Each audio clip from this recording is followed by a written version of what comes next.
Tere päevast, te kuulate ja vaatate Töötukassa töötajate jaoks tehtud interaktiivse infoturbe koolituse 4. moodulit. Mina olen Valdo Praust, Focus IT partner ja Focus IT on omakorda Töötukassa strateegiline partner infoturbe küsimustes. Käesolev turvakoolitus koosneb 4 moodulist. Põhimõte on selles, et mitte teha ühte koolitusmoodulit ajaliselt väga pikaks. Esimene moodul annab arvuti lõppkasutajale üldteabe, mis asi on turve, mis asi on pahalane, mis asi on turvarike, kuidas turva käituda veebis, kuidas turva käituda sotsiaalmeedias, kuidas teavet turvaliselt edastada ja kustutada ja kõike muud säärast. Teine moodul räägib pikemalt 2 väga olulisest teemast. Need on head tavad paroolide juures ja head tavad e-ID vahendite juures. Ja põhjus, miks on teine moodul esimesest moodulist eraldatud, ongi tegelikult pikkuses. Neid reegleid ja häid tavasid ID-kaardi ja paroolide juures on sedavõrd palju. 3. moodul keskendub väga olulisele teemale Töötukassas, nimelt isikuandmete kaitsele. Kui te töötlete klientide andmeid, siis tegemist on isikuandmetega ja isikuandmetele kohaldub spetsiaalsete õigusaktide norm, ehk siis Eestis kehtib isikuandmete kaitseseadus. Kohe ehk järgmisel aastal on tulemas Euroopa Liidu põhine andmekaitse üldmäärus ja kõike seda, mida need õigusaktid käsivad teha, mida nad keelavad teha, mida te peate oma igapäevasest tööst teadma, seda siis see 3. moodul käsitleb. Ja 4. moodul läheb siis juba väga konkreetseks Töötukassa põhiseks, ehk siis me esitame lakooniliselt Töötukassas kehtivad kitsamad reeglid, mida peab tegema, mida ei tohi teha ja nii edasi. Need 4 turvamoodulit on mõeldud läbi kuulata ja läbi töötada üksteise järel ja te võite iga mooduli läbikuulamise ja läbitöötamise järel teha ka vastava testi, mis selle mooduli juurde käib. Miks on infoturbe teema hädavajalik kõikide Töötukassa töötajate jaoks niimoodi, et me peame läbivalt kogu asutuses seadistama turvareeglid, andma turvakoolitust ja nii edasi? Selleks on mitu põhjust. Esimene põhjus on see, et paberdokumentide maailmas toimuvat me adume tegelikult oma loomuliku talupoja mõistusega. Me teame, mis on risk, me teame, mis ei ole risk, kuidas käituda, kuidas võivad asjad lekkida, kuidas võivad hävida. Siis digimaailm on 99% meie eest peidetud. Me ei tea, missugused tegevused on õiged, missugused tegevused on väärad, missugused tegevused suurendavad riski, vähendavad riski ja kuidas tegelikult andmete intsident, turvaintsident aset leiab. Ja seetõttu ongi tarvilik kõigepealt turbealal rahvast koolitada ja teiseks siis kehtestada koolituse järgi spetsiaalsed turvareeglid, mis siis vastavad Töötukassa eripäradele, Töötukassa spetsiifikale ja nii edasi. Peale selle tihtipeale ei teata ka isikuandmete kaitsega seonduvaid põhimõtteid. Ka see on asi, kus väga palju eksitakse ja see on põhjus, miks interaktiivsest turvakoolitusest, mis on kohustuslik kõikidele Töötukassa töötajatele, 3. osa 4-osalisest koolitusest sai pühendatud just isikuandmete kaitsele, et ära hoida sellealaseid väärtegemisi, mis põhinevad teadmatusele.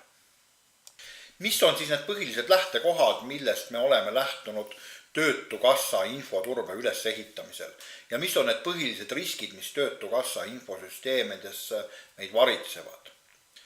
Esiteks me peame tagama kogu siseinfo konfidentsiaalsuse.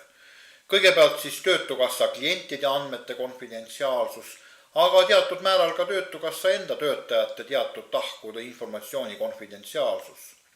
Näiteks kui meil tuleb Töötukassa kliendiks endine tuntud äri või poliitikategelane ja ta annab Töötukassa infosüsteemidele teatud teavet oma tervisliku seisu, majandusseisu ja muu kohta, siis reeglina võib teatud ringkondadel olla eluline huvi saada see info kuritahtlikult kätte ja kasutada seda kusagil kurjalt, kas väljapressimises, kas tabloidlehes avaldamisel ja nii edasi ja nii edasi.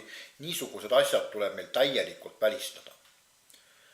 Teiseks me peame keskenduma natukene ka klientide andmete terviklusele. Kuna Töötukassa töö tulemusena liiguvad hüvitised ja rahad, siis väga palju igasuguseid protsesse ja turvaintsidente ongi seotud raha välja pressimisega. Tuleb välistada, et keegi klientide andmeid kuritegelikult ei võltsiks, kas või näiteks klient ise näitab oma seisukorda hullemana, et saada näiteks väljapressimise tulemusena rohkem raha, rohkem hüvitisi ja nii edasi. Sest reeglina, kui me räägime turvaintsidentide trendist maailmas, siis tavaliselt ründe tegija eesmärgiks lõppkokkuvõttes on ikkagi teatud rahalise hüvitise saamine. Kolmandaks me muidugi ka ei välista, et kedagi huvitab käideldavuskadu või käideldavusrikke või käideldavusintsident Töötukassa süsteemides, et mingisuguseks hetkeks halvab mingisugused teenused, pluss siis see võimalus, et keegi ründab teatud Eesti riigiasutuste olulisi instantse korraga ja muuhulgas satub siis ründe alla ka Töötukassa. Ja muidugi neljandaks me ei saa välistada, et kui me ei hoia oma arvutit piisavalt turvalisena, ma mõtlen nii serverit kui töökoha arvutit, siis mingisugusel kurivaral õnnestub kusagile sisse tungida ja Töötukassa infosüsteemi kuuluvad arvutid saavad platsdarmiks millegi muu ründamisel, kas osakesest lapsporno levitamise võrgustikus või osakesest islamiriigi või Dashi reklaamimise võrgustikul ja nii edasi ja nii edasi. Sest reeglina infoturbe maailmas kehtib julm reegel. Kui sa ennast ei turva, siis reeglina sind rünnatakse ja kui sinult ei ole ühtegi ressurssi võtta, siis sind muudetakse platsdarmiks ja sinu abil rünnatakse süsteeme, kust on midagi võtta. Ja pärast, kui tegemist on näiteks kriminaalteoga, siis on pärast tükk jama ja tükk tõestamist näitamaks, et sina selle asjaga seotud ei olnud rohkem, kui sina oma lauaarvutit, sülearvutit piisaval tasemel ei turvanud ja lasid selle lihtsalt ära nakatada pahalasega. Sinu arvutist sai osakene mingisuguse suurema küberkuriteo täideviimisel. Millised reeglid me oleme siis Töötukassas kehtestanud, et siis neid turvaeesmärke täita ja samal ajal arvestada ka turbe üldpõhimõtteid, millest ma rääkisin teile käesoleva e-koolituse esimeses osas, paroolide ja ID-kaartide osas teises osas ja isikuandmete osas kolmandas osas. Esimene reegel on lihtne. Töötukassas kõik kasutajakontod ja nende paroolid on personaalsed ja ilma igasuguse edasiandmisõiguseta. Ainsaks erandiks on IT-töötajad, kes haldavad infosüsteeme ja peavad ligipääsema serveritesse. Kõik töötajad, kes asuvad väljapool infosüsteemide osakonda, nendele kehtib see reegel eranditult. Teiseks, me oleme e-posti vahetuses tõmmanud kindla piiri Töötukassa meilivahetuse ja erakirja vahetuse vahel. Ehk siis kõikidel Töötukassa töötajatel on meiliaadress, mis lõpeb tootukassa.ee-ga. Töötukassa meilikontot, millele pääseb ligi standardvahenditega, ei tohi kasutada erakirja vahetuseks ja vastupidi, kui teil on mingisugune erameilikonto, siis erameilikontot ei tohi kasutada Töötukassa asja ajamiseks. Kui keegi kirjutab teile erateemadel Töötukassa meiliaadressile, siis on teie pühaks kohuseks vastata sellele kirjale, et jah, kahjuks sellel teemal te peate minu poole pöörduma sellel aadressil, et Töötukassa meilisüsteemi ei tohi eraasjade kasutamiseks ajada. Peale selle ei tohi need meilisüsteemid minna sassi, sest kaasajal üks asi on meilikonto ise, teine asi on, kuidas on erinevad meilikontod üksteise peale suunatud. Tehniliselt on väga mõnus suunata ühte meilikontot teise peale ja mul võib olla näiteks 20 meiliaadressi, nad kõik on suunatud näiteks Gmaili või kusagile mujale ja ma loen neid ühest kohast. Ka Töötukassas ei ole me siin mingisuguseid kompromisse teinud. Me oleme võtnud oma turvadokumentides sätestatuga aluspõhimõtteks, et Töötukassa meilikontot ei tohi suunata Töötukassa välisele aadressile. See tähendab, et Töötukassa kirju te peate lugema Töötukassa meilikonto standardsetest liidestest ja vastupidi, Töötukassa välist meilikontot, kus teil on erakirja vahetus, te ei tohi suunata ka Töötukassa meiliaadressile. Need süsteemid tuleb hoida täielikult üksteisest lahus, et oleks selge, tootukassa.ee peal liigub töökirja vahetus ja teie erameilikontodel liigub erakirja vahetus ja on kohe üheselt selge, millise asjaga on kus tegu. Siin me mingeid erandeid mitte kellegile üldjuhul ei luba, välja arvatud siis mõned lepingulised töötajad, aga nendega on see eraldi kokku lepitud. Töötukassa töötajatel on eranditult tööasjus tootukassa.ee meiliaadress. 4. oluline põhimõte, millest me Töötukassas lähtume, on see, et kõikidel lõppkasutajatel on piiratud õigusega kasutajakontod. Kellelgi ei ole oma sülearvutis ja lauaarvutis administraatori õigust, sest kogu arvutite seadistamine, tarkvara paigaldamine ja see on usaldatud või delegeeritud infosüsteemide osakonnale. Ja kui teil on midagi vaja, siis pöörduge sinna. Administraatori õiguseid kellelgi väljaspool infosüsteemide osakonda Töötukassas ei ole, et hoida ära intsident. 5. põhimõte. Töötukassa töid oma enda isiklikust arvutist ei tehta. Eks siis Töötukassa on teile andnud töö tegemiseks kas laua või sülearvuti või siis mõlemad, olenevalt sellest, mida te oma tööasjus teete ja milline on teie tööprotsess. Ja nii laua kui sülearvutid on infosüsteemide osakonna keskhalduses, kes siis hoolitsevad nende turvalisuse eest ja pideva tarkvara uuendamise eest. Kui teil oleks seal taga eraarvuti, siis reeglina jääb alati risk, et selle turvahaldus ja turvahooldus ei ole piisaval tasemel ja neid me seetõttu ei luba Töötukassa töö tegemiseks. Kehtivad siin väga üksikud erandid ja need üksikud erandid tuleb spetsiaalselt infosüsteemide osakonnalt taotleda ja infosüsteemide osakond teeb siis riskianalüüsi, kus leiab, et kas see risk on õigustatud, kas me teeme selle erandi või see risk ei ole õigustatud. See tähendab, et üldise turbetaseme hoidmiseks ja üldiste turbestandardites sätestatud asjade hoidmiseks meil ei ole ikkagi võimalik seda erandit teha. Edasi oma isiklike IT-seadmete, oma isiklikud pihuarvutid, tahvelarvutid, nuhvlid, mis iganes, mida on võimalik Töötukassas koti sees sisse viia, et näiteks keegi ei märka, nende lülitamine Töötukassa võrkudesse on keelatud. Ehk siis Töötukassa sisevõrkudesse võib lülitada ainult neid seadmeid, mis on teile Töötukassa poolt antud ja oma enda seadmeid sinna panna on keelatud jällegi väga lihtsalt põhjusel.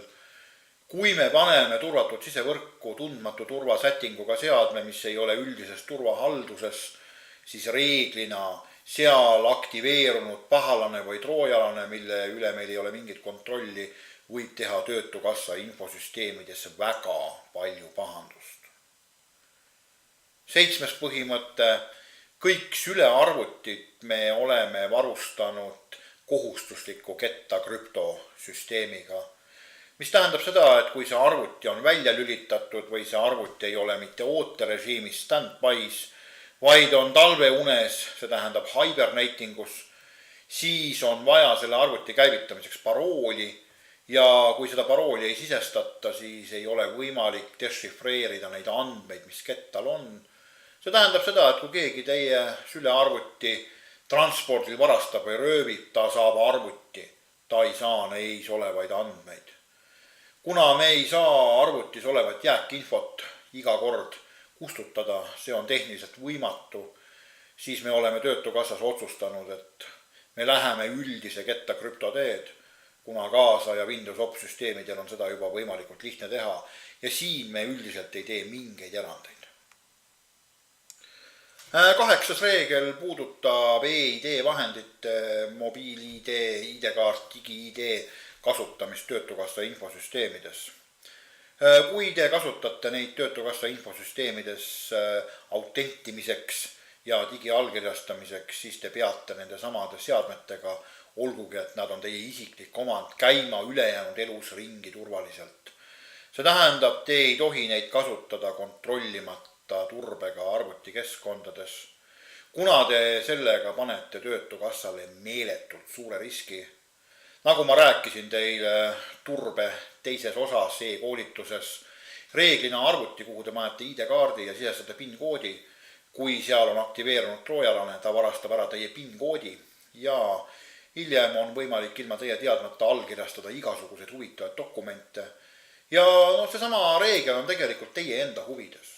Mitte keegi te ei taha, et kui avastate näiteks, et ilma teie teadmata on teie ID-kaardiga sõlmitud näiteks 50 000 eurone järelmaksuleping või mingi liisinguleping, mis toob teile finantskohustusi ja millest loobumiseks te peate kulutama väga palju advokaatide ja õiguskontorite uksi. Eks siis, kui te Töötukassas töötate ja tahate selle edasi töötada, te lihtsalt peate arvestama e-ID vahendite nende piirangutega. Võõras arvutis võite ennast mobiil-ID-ga rahumeeli autentida ja digiallkirja anda, aga tavalise ID-kaardiga on see risk suur. Ja lõpuks ega Töötukassas te töötate vabatahtlikkuse alusel, teil on iga kell võimalik Töötukassas töölt ära minna, kui te tahate nendest reeglitest loobuda, aga nendest reeglitest ei ole mõistlik loobuda. 9. reegel puudutab paroole. Jälle me kontrollida ei saa, aga need paroolid, mis on teil Töötukassa keskkondades, ei tohi ühtida nende paroolidega, mida te kasutate kuskil mujal, muudes isiklikes keskkondades, meelelahutuslikus keskkondades ja nii edasi. See on ka meil reeglina sätestatud. 10. reegel ütleb lihtsalt, väliseid mälupulki, väliseid kõvakettaid Töötukassa süsteemides ei kasutata. Selle asemel on võrgukettad ja kui te on tõesti vaja erandina kasutada mingeid ressursse interneti vabas piirkonnas või piirkonnas, kus interneti ribalaius on väike, see tähendab, et te ei saa oma tööd teha, siis infosüsteemide osakond eraldab teile spetsiaalselt krüpteeritud mälupulgad, aga üldiselt on meie tendents igasuguseid selliseid vidinaid vältida. Meie tava on see, et me hoiame oma olulised dokumendid keskserveris ja need on üle võrgu turvaliste kanalite pidi igal pool kätte saadavad, sest sellega seotud riskid on oluliselt väiksemad kui igasuguste füüsiliste kandjatega seotud riskid. Töötukassas ülearvutit teisele inimesele üle ei anta. See tähendab, et kui Töötukassa on teile andnud ülearvuti ja lubanud teil kodus tööd teha, siis oma perekonnaliikmetele, oma sõpradele, oma tuttavatele seda arvutit ei anna. Reeglina nendele tuleb osta eraldi arvuti. Kaasajas ülearvuti maksab juba murdosa tüüpilisest kuupalgast, nii et seda probleemi ei teki ega ei tohi tekkida. Lubades tööarvuti taha inimese, kes ei ole läbinud turvakoolitust, kes ei käitu reeglite järgi ja nii edasi, me loome täiendava riski ja seda me ei saa oma süsteemis lihtsalt lubada. Töökohal, kus on teil aeg-ajalt laua peal paberdokumente ja asju, seal kehtib puhta laua nõue, eriti dokumentide korral, mis sisaldavad klientide isikuandmed, nii et kui te töökohalt lahkute, siis on üldreegel see, et klientide andmetega mingid pabereid teil nagu laua peale jääda ei tohiks. Sest enamus kontorites on meil nõnda nimetatud üldine vaba ligipääsu printsiip. Ehk siis peaukse juures tuleb küll autentida ennast, aga kui ma olen juba üks kontoris töötavast inimesest, ma saan kontori piires vabalt liikuda ja muidugi me võiksime usaldada, et kõik töötajad on ausad, aga kui üks töötaja aus ei ole, siis ta pääseb lihtsalt teie poolt lauale jäetud dokumentidele ligi. See on nagu selle reegli põhjuseks, et miks me niimoodi oleme Töötukassas käitunud. Arvuti juurest lahkumisel, ka hetkelisel lahkumisel, kas logite välja süsteemidest või panete peale ekraani luku, mida te saate lahti parooli või ID-kaardiga. Jällegi avatud kontori põhimõttel üles ehitatud kontoris, kus teie töölauale pääsevad ligi paljud, ei ole võimalik teie sessiooni ja teie arvutit teie hetkelisele äraolekul siis kellelgi volitamatult jätkata. Töötukassa tööasjadest ehk siis klientidega seotud asjadest, mis puudutavad nende rahalist seisu, töökoha seisu, tervise seisu, võib rääkida ainult nende kolleegidega, kellega on see tööalaselt vajalik. Niisama lobiseda kolleegiga, kui see ei ole tööprotsessis vajalik, ei tohi. Ja loomulikult väljaspool Töötukassat ei tohi mingil kujul neid andmeid välja viia. See tähendab, et kõik see, mida te teete klientidega, peab jääma Töötukassa seinte vahele ja mitte ainult selleks perioodiks, kui te Töötukassas töötate, loomulikult ka selleks perioodiks, kui te olete oma Töötukassa eluprojekti lõpetanud ja lähete kusagile mujale tööle, kõik see, mida te Töötukassa klientidega koos tegite, jääb igavesti teie teada, see tähendab mujale kellelegi seda öelda ei tohi. Paberdokumentide osas on meil 0 tolerants, kui digitööd me lubame veel sülearvutiga koos majast välja viia, sest meil on e-teenused, meil on klient-server süsteemid asjad, siis kliendi andmeid sisaldavaid paberdokumente koju ega mujale turvamata paika kaasa võtta ei tohi. Jälle me loome täiendava riskikoha, mida me ei saa lähtuvalt meie turbetasemest oma Töötukassa infosüsteemides lubada. Ja üldse paberdokumentide käitlemise me tahame minimeerida, see enamus asju on meil digis, aga aeg-ajalt tuleb niikuinii midagi välja printida. Aga sel juhul siis paberdokumendi majandus jääb Töötukassa seinte vahele. Kui paberdokument, kus on kliendi kohta mingid andmed, mis on reeglina isikuandmed, kaotab oma aktuaalsuse, tuleb ta igal juhul turvaliselt hävitada. Ja enne hävitamist turvaliselt ladustada, kuidas seda teha, seda ma rääkisin e-turbekoolituse esimeses moodulis. Edasi, oma arvutite keskkonda on mõistlik aeg-ajalt puhastada. Eriti ei ole mõistlik oma arvutite desktopi kuhjata igasuguseid dokumente ja asju ja õppige kasutama arvuti hierarhilist kettasüsteemi. Üldiselt teil on võrgu piirkondades oma personaalsed kaustad, hoidke oma olulisi asju seal. Personaalarvutis hoidke asju reeglina hädavajadusel. Ja üldiselt on mõistlik, kui mingi asi on tõesti vahepeal vajalik salvestada teie saua või sülearvutisse maha, sealt aeg-ajalt ikkagi kustutada, sest reeglina kaasal enamik kohti on võrguühendusega varustatud. Te saate oma personaalselt võrgukettalt selle sama mugavalt kätte kui teie arvutikettalt. Ei ole mõtet oma arvutit selle asjaga risustada. Konfidentsiaalsed digidokumentide osas neid võib edastada kas üle turvalise veebikeskkonna, kogu Töötukassa sisemetsüsteemid on turvalised veebikeskkonnad, või siis väljapoole Töötukassat krüpteeritud kujul, kuidas transpordikrüptot C-doc välja näeb ja mis reeglid sellega kaasnevad. Seda ma rääkisin põhjalikumalt käesoleva e-turvakoolituse esimeses ja teises moodulis. Lahtisel kujul ei tohi kliendi andmeid sisaldavaid dokumenti meilimanusega tootukassa.ee domeenist mingil juhul välja saata. Arvestage sellega, et Töötukassa süsteemides toimib läbivalt nõnda nimetatud tegevuse logimise põhimõte. Kui te veebipõhistes infosüsteemides klientide andmeid vaatate, muudate, lisate, siis igast vaatamisest ja muutmisest jääb alati maha personaalne jälg koos vaatamise ja või muutmise kuupäeva ja kellaajaga. Ja reeglina, kui hiljem tekib mingisugune probleem, näiteks keegi klientidest kaebab, et tema isikuandmeid on volitamatult töödeldud, siis loomulikult järgneb sellele uurimine ja kui te kliendi andmeid vaatasite ja muutsite oma tööprotsessi osana, siis on selline vaatamine ja muutumine õiguspärane ja mingit probleeme ei teki. Kui näiteks te uudishimust sirvisite nende klientide andmeid, millega te otseselt kokku ei ole puutunud ja mis ei olnud teile töö all vajalik, see on lubamatu tegevus ja selline tegevus on isikuandmete kaitse põhimõtete rikkumine. Ehk siis isikuandmete kaitse seadus, mis kehtib praegu ja uus Euroopa Liidu ülene isikuandmete kaitse üldmäärus, mis hakkab kehtima aprillis 2018, ütleb selgelt, et meil peab olema õiguslik alus dokumentide töötlemiseks.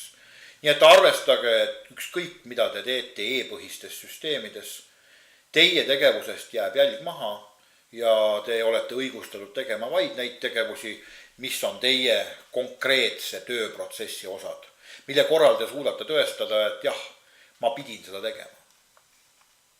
Need reeglid, millest ma hetk tagasi rääkisin ja mida ma ka natuke põhjendasin, miks nad sellised on, infoturbe alusdokumendid, need on olemas sisemisel võrgu S-kettal, ehk siis meil on olemas 2 põhidokumenti, esimese nimi on infoturbe poliitika ja teise nimi on arvutivõrgu kasutamise eeskiri. Lugege need ka läbi, need on teile täitmiseks, aga seal on nad kirjeldatud lakooniliselt. See, miks, kuidas ja mismoodi neid täita tuleb, seda ma natuke põhjendasin käesolevas 4-osalises e-turbe koolituses. Ja viimane oluline asi, mida ma tahaks rõhutada, on see, et igast turvaintsidendist või kahtlasest olukorrast, mille korral te ei tea, kas tegu on turvaintsidendiga või ei ole, mis on igal juhul eiramine, lahknemine tavalisest tööprotsessist, on igal juhul kohustuslik teatada Töötukassa helpdeskile infosüsteemide osakonda ja selleks on olemas ühtne meili aadress abi@tootukassa.ee ja sinna te peaksite siis teatama, mida ja missugusesse olukorda te sattusite, millisel määral ja miks ta erineb tavapärasest olukorrast ja miks te kahtlustate turvarünnet või turvariket. Kui see tegevusega kaasneb mingisugused huvitavad ekraanipildid, mingisugused huvitavad veateated, siis pildistage ekraan maha või pange kirja need veateated, pange need meiliga manusesse, siis teavad infosüsteemide osakonna vastavad spetsialistid, mis on juhtunud ja kus suunas teie arvuteid ja infosüsteeme reeglina uurima hakata. Loomulikult te peate tundma ära 3 turbeindikaatorit. Kui 1 3 turbeindikaatorist on riknenud ja te saate ilusa teavituse, mille juures on punasel taustal kaldrist, siis see on suur oht teie arvutile ja siis te peate teadma, et teie pühaks kohuseks on arvuti sekunditega eemaldada internetist ja vooluvõrgust, siis on sekundite küsimus. Kas teie viirusetõrje suudab üle trumbata pahalase või pahalane trumpab üle teie viirusetõrje, nii et selle olukorra te peate igal juhul ära tundma. Ehk siis kogu IT-alane oskusteave, ka turbealane oskusteave koondatud Töötukassas infosüsteemide osakonna kätte. Mina kui Focus IT partner olen lihtsalt infosüsteemide osakonna ja Töötukassa lepinguline partner. Minu rolliks on olnud kogu selle protsessi väljatöötamine, aga see protsess ise toimib reeglina ilma minuta. See tähendab, et teie suhtluspartneriks turbealal, turvaintsidentide alal on igal juhul Töötukassa infosüsteemide osakond. Ja lõpuks jääb mul siis soovida teile turvalist töökeskkonda ja kindlasti jälgiga ka turvakoolitusi teisi mooduleid, sest tervikturvakoolitus koosneb 4 moodulist ja teil kui arvuti lõppkasutajal oleks hädatarvilik kõik need 4 moodulit läbi kuulata ja kõigi nende moodulite osas teha kontrollküsimustega test, mis annab kindluse, et te olete vastavad oskused omandanud. Aitäh ja turvalist infosüsteemide kasutamise maailma!